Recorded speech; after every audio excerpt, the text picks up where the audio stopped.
नमस्कार शेतकरी मित्रांनो, आज आपण बघणार आहे पुणे गोलटेकडी येथील आजचे कांदा बाजारभाव म्हणजे दिनांक 30 डिसेंबर 2024।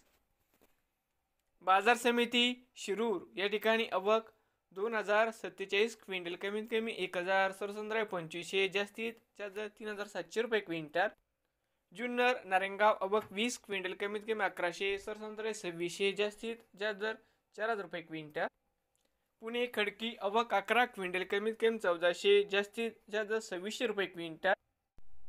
पुणे पिंपरी आवक 9 क्विंटल, कमीत कमी 2200, जास्तीत जास्त 2800 रुपये क्विंटल। पुणे मांजरी आवक 63 क्विंटल, कमीत कमी 2200, जास्तीत जास्त 3300 रुपये क्विंटल। पुणे मोशी आवक 406 क्विंटल, कमीत कमी 1018, जास्तीत जास्त 2600 रुपये क्विंटल। बाजार समिती पुणे आवक 17186 क्विंटल, कमीत कमी 1500 रुपये क्विंटल, 2400 रुपये क्विंटल, जास्तीत जास्त 3300 रुपये क्विंटल। नवीन आले असाल तर माझी शेती या यूट्यूब चॅनलला सबस्क्राईब करा रोज कांद्याचे व्हिडिओ बघण्यासाठी।